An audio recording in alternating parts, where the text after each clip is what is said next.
രാമചന്ദ്രാഭിഷേകം ശ്രീരാമചന്ദ്രാഭിഷേകം സീതയാ സഹിത രാമചന്ദ്ര രഘുവീരരാജ്യാഭിഷേകം ശ്രീനീലകണ്ഠാഭിഷേകം ആഞ്ജനേയ പരിസേവ്യൻ ധീരഭരതാഭിപൂജ്യൻ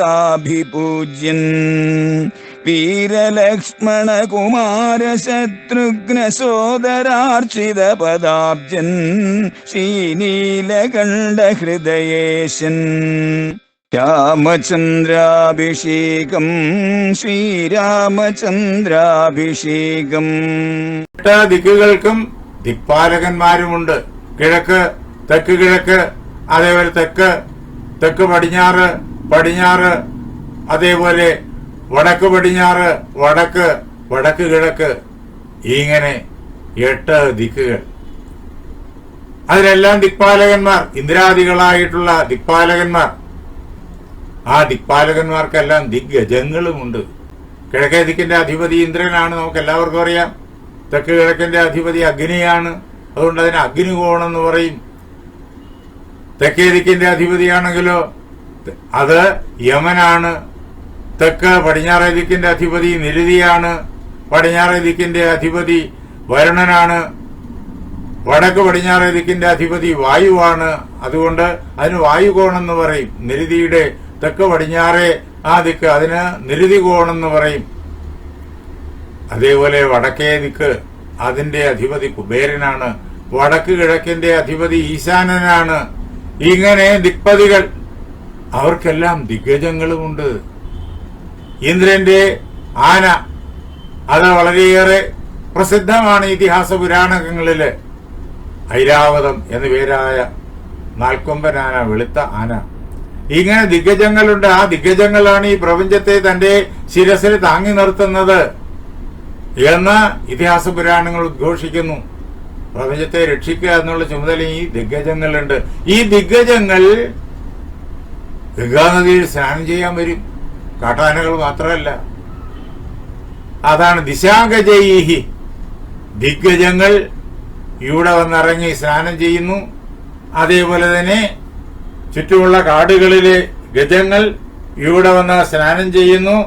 പിന്നെയോ മത്തയിച്ച വരവാരണൈഹി, മതിച്ച വരവാരണങ്ങൾ, വലിയ ശ്രേഷ്ഠങ്ങളായിട്ടുള്ള ആനകൾ, അവരും വരുന്നു ഇവിടെ ഇറങ്ങി വിഹരിക്കാൻ വേണ്ടിയിട്ട്.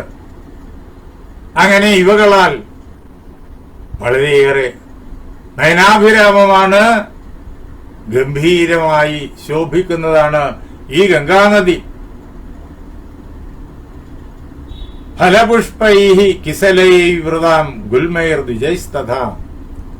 പിന്നെയോ പല പ്രകാരത്തിലുള്ളതായ ഫലങ്ങൾ, പല പ്രകാരത്തിലുള്ളതായ പുഷ്പങ്ങൾ, പല പ്രകാരത്തിലുള്ളതായ തളിരിലകൾ, ഇവ കൊണ്ട് ചുറ്റപ്പെട്ട്, കാരണം ചുറ്റുപാടും സമൃദ്ധമായിരിക്കുന്ന വൃക്ഷങ്ങളെ കൊണ്ട് നിബിഡമാണ്. കാട്ടുപൊന്തകളാൽ അങ്ങേറ്റം നയനാഭിരാമമായിട്ട് അവയിലെല്ലാം പറന്നു നടക്കുന്നതായ പക്ഷികളാൽ, ദ്വിജങ്ങളാൽ അങ്ങേറ്റം ഹൃദയഹാരിയായിട്ട് ഗംഗാനദി രാമന്റെ കണ്ണുകൾക്ക് മുമ്പ് കാണപ്പെട്ടു. ആ ഗംഗാനദിയുടെ ദൃശ്യം നമുക്ക് നേരിൽ കാണാൻ പാകത്തിന് വാൽമീകി നമ്മെ കേൾപ്പിക്കുന്നു. വാൽമീകിക്ക് അങ്ങേയറ്റം പരിചിതമാണ് ഈ ഗംഗാനദി. അങ്ങനെയുള്ള ഈ ഗംഗ എവിടെ നിന്നാണ് ഉത്ഭവിക്കുന്നത്? എവിടെ കൂടെയാണ് പ്രവഹിക്കുന്നത്? എന്തിനു വേണ്ടിയിട്ടാണ്? ഏതൊരു ലക്ഷ്യമാക്കി കണ്ടുകൊണ്ടാണത് പ്രവഹിക്കുന്നത്? വാൽമീകി നമ്മെ പാടി കേൾപ്പിക്കുന്നു. വിഷ്ണുപാദച്യുതം ദിവ്യാം അപാപാം പാപനാശിനീം. വിഷ്ണുവിന്റെ പാദത്തിൽ നിന്ന് പ്രവഹിക്കാൻ തുടങ്ങിയവളാണ് ഗംഗ. ഈ പ്രപഞ്ചത്തിന് മുഴുവൻ ആധാരമായിരിക്കുന്ന പരമാത്മാവാണ് വിഷ്ണു. സർവത്ര നിറഞ്ഞു നിൽക്കുന്നവനാകൊണ്ട് അദ്ദേഹത്തിന് വിഷ്ണു എന്ന് പേര്. ആ വിഷ്ണുവിന്റെ പാദങ്ങളിൽ നിശ്ചലം കുടികൊള്ളുന്നവളാണ് ഗംഗ. അവിടെ നിന്നിട്ട് ഗംഗ പ്രവഹിക്കാൻ തുടങ്ങി. അതാണ് വിഷ്ണു പാദച്യുതംഗം. വിഷ്ണുവിന്റെ പാദത്തിൽ നിന്ന് ഇങ്ങനെ പ്രവഹിക്കാൻ തുടങ്ങിയവളായ ഗംഗ. ആ ഗംഗയാണ് ഇവിടെ കൺമുന്നില് നമ്മൾ നേരിട്ട് കാണുന്നത്. ഈ വസ്തുത മനസ്സിലാക്കിക്കൊണ്ട് ആരാണോ ഗംഗയിൽ സ്നാനം ചെയ്യുന്നത് അവർക്ക് സകല പാപങ്ങളും സകല കഷ്ടപ്പാടുകളും തീർന്ന് പരമമായിരിക്കുന്ന ശ്രേയസ് ഉണ്ടാകുന്നു. അങ്ങനെ വിഷ്ണുവിന്റെ പാദത്തിൽ നിന്ന് പ്രവഹിച്ചു തുടങ്ങുന്ന ആ ഗംഗ ദിവ്യാം. അതുകൊണ്ട് തന്നെ കേവലം ഈ ഭൂമണ്ഡലത്തിൽ മാത്രം ഒതുങ്ങുന്നില്ല ഗംഗയുടെ ആ അനുഗ്രഹദായകമായിരിക്കുന്ന മഹാത്മ്യം. പിന്നെയോ അത് അങ്ങ് പരമാത്മതലത്തിൽ നിന്നിട്ട് ഇങ്ങോട്ട് സത്യലോകം, തപോലോകം, ജനലോകം, മഹർലോകം, സ്വർലോകം, ബോർലോകം അങ്ങനെ കടന്നിട്ടാണ് ഇങ്ങ് ഭൂലോകത്തിലേക്ക് എത്തിച്ചേരുന്നത് എന്നറിയണം. ഉപരിയുള്ളതായ സകല ലോകങ്ങളിലൂടെയും ഒഴുകി ഭൂലോകത്തിലൂടെ ഒഴുകി പിന്നെയോ അത് നേരെ പാതാളത്തിലേക്ക് പോകുന്നു. അങ്ങനെ ദിവ്യയാണ് ഈ ഗംഗ. ഗംഗയെക്കുറിച്ച് നമ്മുടെ ഋഷിമാര് ഗംഗയുടെ ഈ മഹാത്മ്യം നമുക്ക് പലപാട് പറഞ്ഞു തന്നിട്ടുണ്ട്. അതുകൊണ്ട് നാം ഏതൊരു മഹാകർമ്മം ചെയ്യുമ്പോഴും ഗംഗയെ ഉണർത്തിയിട്ടാണ് ചെയ്യുക. നാം പൂജയ്ക്ക് വേണ്ടിയിട്ട് കിണ്ടിയില് വെള്ളം നിറച്ച് കൊണ്ടുവന്ന് വെക്കുമ്പോ ആ വെള്ളത്തിൽ ഗംഗയെ സങ്കല്പിക്കുന്നു. ആ ഗംഗാ നദിയാണ് ഭാരതത്തിലെ എല്ലാ നദികളായിട്ടും ഒഴുകുന്നത്. സകല നദികളും ഭാരതഖണ്ഡത്തിൽ അങ്ങ് വടക്ക് തൊട്ട് ഇങ്ങ് തെക്കേയറ്റം വരെ 100 നദികളുണ്ട്, വലുതും ചെറുതും ഒക്കെ ആയിട്ട് നമ്മുടെ നാടിനെ അത് സമ്പുഷ്ടമാക്കുന്നു. അതെല്ലാം ഗംഗ തന്നെയാണ് എന്ന് നമ്മുടെ ഋഷിമാർ നമുക്ക് പഠിപ്പിച്ചു തരുന്നു. ഇത് നമ്മുടെ മനസ്സിൽ ഉദിച്ചു കഴിഞ്ഞാല് ആ ഗംഗ നാം പൂജയ്ക്ക് വേണ്ടിയിട്ട് എടുത്തുകൊണ്ട് വച്ചിരിക്കുന്നത് ആ ജലത്തില് നിറഞ്ഞു നിൽക്കും. അതുകൊണ്ടാണ് ഗംഗയെ സ്മരിക്കാൻ ഉണർത്താൻ വേണ്ടിയിട്ട് ഒരു മന്ത്രം പവിത്ര കർമ്മങ്ങൾ നടത്തുമ്പോഴെല്ലാം നാം ജപിക്കാറുള്ളത്. ഗംഗേച്ച യമുനേ ചൈവ ഗോദാവരി സരസ്വതി നർമ്മദേ സിന്ധു കാവേരി ജലേസ്മിൻ സന്നിധിം ഗുരു. ആ നദികളെല്ലാം പേര് പറഞ്ഞു വിളിച്ചിട്ട് എല്ലാ നദിയും ഗംഗ തന്നെ അടിസ്ഥാനപരമായി ഭാരതത്തിന്റെ വിവിധ ഭാഗങ്ങളിലൂടെ അത് വിവിധ നാമങ്ങൾ സ്വീകരിച്ച് ഇങ്ങനെ സഞ്ചരിക്കുന്നു. വിവിധ പർവ്വതങ്ങളിൽ നിന്നിട്ട് ഉത്ഭവിച്ചു വരുന്നതായിട്ട് നമുക്ക് തോന്നുന്നു. എല്ലാം ഹിമവാൻ തന്നെയാണ്. ഗംഗയുടെ സത്യം അറിയുമ്പോഴേക്കും മനസ്സിലാകും ഹിമവാനിൽ നിന്നിട്ട് തന്നെയാണ് അതിന്റെ ഉൽപ്പത്തി. എല്ലാം ഗംഗ തന്നെയാണ്. അങ്ങനെ സകല ജലബിന്ദുക്കളിലും അതിന്റെ ആത്മാവായിട്ട് അതിന്റെ ഭൗതിക സ്വരൂപമായിട്ടും നിറഞ്ഞു നിൽക്കുന്നത് ഗംഗയാണ്. നാം ജലം പാനം ചെയ്യുമ്പോഴും ആ ഒരു സങ്കല്പത്തിലാണ് ജലം പാനം ചെയ്യുക.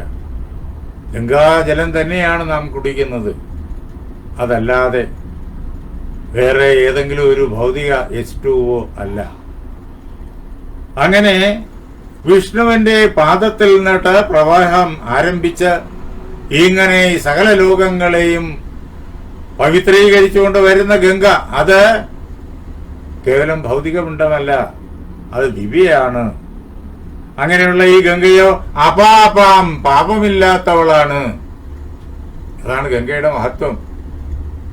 പാപമില്ല ഗംഗയ്ക്ക്. പാപമില്ലെന്ന് മാത്രമല്ല പാപനാശിനിയും. ആരൊക്കെയാണോ ശ്രദ്ധയോടുകൂടിയിട്ട് ഗംഗയിൽ സ്നാനം ചെയ്യുന്നത് അല്ലെങ്കിൽ ഗംഗാജലം പാനം ചെയ്യുന്നത് അവരുടെ പാപത്തെ മുഴുവൻ ഈ ഗംഗാനദി ദൂരീകരിക്കും, പാപത്തെ നശിപ്പിക്കും. അതാണ് ഗംഗയുടെ മഹത്വം. പാപമില്ലാത്തവളാണെന്ന് മാത്രമല്ല മറ്റുള്ളവരുടെ പാപത്തെ ദൂരീകരിക്കുന്നവളുമാണ് ഗംഗ. പാപത്തെ ദൂരീകരിച്ചിട്ട് പരമമായിരിക്കുന്ന പുണ്യത്തെ നിറച്ച് ഈ ഭൗതിക ജഗത്തിൽ നിന്നിട്ട് പൂർലോക സ്വർലോകാദികളിലൂടെ ഉയർന്ന് അങ്ങ് പരമാത്മ തലം വരെ എത്തി പരമാത്മ സാക്ഷാത്കാരം നേടാൻ ഏതൊരു ജീവനും അവസരമൊരുക്കുന്നു ഈ ഗംഗാനദി. അതാണ് പാപനാശിനിയാണ് ഗംഗ. പാപം എന്നത് രജസിന്റെയും തമസിന്റെയും ബന്ധനമാണ്. ആ രജസിന്റെയും തമസിന്റെയും ബന്ധനങ്ങൾ ദൂരീകൃതമായി തീരണം. അത് ദൂരീകരിക്കുന്നു ഗംഗ.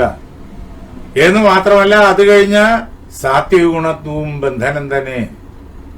ആ സാത്വിക ഗുണത്തിന്റെ ബന്ധനത്തെയും ദൂരീകരിക്കണം. അതും ഈ ഗംഗാനദി തന്നെ ചെയ്യുന്നു. അങ്ങനെ 3 പ്രകൃതി ഗുണങ്ങളെയും അവ ഉളവാക്കുന്നതായ സകല ബന്ധനങ്ങളെയും ദൂരീകരിച്ചിട്ട് നമ്മെ ബന്ധവിമുക്തരാക്കി തീർക്കുന്നു. ഈ ബന്ധനത്തിൽപ്പെട്ട് കിടക്കുമ്പോൾ വെറും ജീവാത്മാവ് മാത്രമാണ് നാം എന്നുള്ള തോന്നലാണ് നമ്മുടെ ഹൃദയത്തില്. ഈ ജീവാത്മാവ്, ഞാനാകുന്ന ജീവാത്മാവ് പരിധികളില്ലാത്ത ജ്ഞാനാനന്ദഘനമായ പരമാത്മാവാണ് എന്നുള്ളതായ പ്രത്യക്ഷ അനുഭവം ഈ ഗംഗാനദി നൽകുന്നു. അതാണ് പാപനാശിനി. വിഷ്ണുപാദച്യുതാം ദിവ്യാം അപാപാം പാപനാശിനിയും. എന്തുകൊണ്ടാണ് വിഷ്ണുവിന്റെ പാദത്തിൽ ഗംഗ കുടികൊണ്ടത്? എന്തുകൊണ്ടാണ് അവിടെ നിന്നിട്ട് ഗംഗ പ്രവഹിക്കാൻ തുടങ്ങിയത്? ശങ്കരസ്യ ജടാചൂടാത് ഭ്രഷ്ടാം സാഗര തേജസ സമുദ്ര മഹിഷീം ഗംഗാം സാരസ ക്രൗഞ്ചനാദിതാം. ശങ്കരന്റെ ജടാചൂടത്തിൽ നിന്നിട്ട് പ്രവഹിച്ചവളാണ് ഗംഗ. വിഷ്ണുവിന്റെ പാദത്തിൽ നിന്ന് ഉത്ഭവിച്ചിട്ട് ഇങ്ങനെ ഈ ലോകങ്ങളിലൂടെ ഒഴുകി ശങ്കരന്റെ ജടാചൂടത്തിൽ വീണ് അവിടെ നിന്ന് ഈ ഭൂഖണ്ഡത്തിലൂടി ഒഴുകുന്നവളാണ് ഗംഗ. എന്തുകൊണ്ടാ ഇങ്ങനെയൊക്കെ ഗംഗ ഒഴുകുന്നത്? സാഗര തേജസ, സാഗരന്റെ തപോമയമായിരിക്കുന്ന ശക്തി കൊണ്ട്, തേജസ് കൊണ്ട്. ആരാ സാഗരൻ? സഗരന്റെ വംശത്തിൽ പിറന്നവൻ. സഗരന്റെ പേര് ഇതിനകം വാൽമീകി രാമായണത്തെ നമ്മൾ പല സന്ദർഭങ്ങളിലായി കണ്ടു. രാമന് വളരെ മുമ്പ്, അനേക തലമുറകൾക്ക് മുമ്പ് അയോധ്യയിൽ ജീവിച്ചിരുന്ന പുണ്യാത്മാവായ രാജർഷിയാണ് സഗരൻ. അദ്ദേഹത്തിന്റെ സന്താനങ്ങൾക്ക് പൊതുവിൽ പറയുന്ന പേരാണ് സാഗരൻ എന്ന്. അങ്ങനെയുള്ള സാഗരന്റെ തേജസ്സിനാൽ, തപോബലത്താലാണ് വിഷ്ണുവിന്റെ പാദത്തിൽ നിന്നിട്ട് ഗംഗ ഇങ്ങനെ ഉത്ഭവിച്ച് ഇങ്ങോട്ട് പ്രവഹിക്കുന്നത്. എങ്ങനെയാ ഗംഗ വിഷ്ണുപാദത്തിൽ ചെന്ന് ചേർന്നത്? ഹിമവൽ പുത്രിയാണ് ഗംഗ.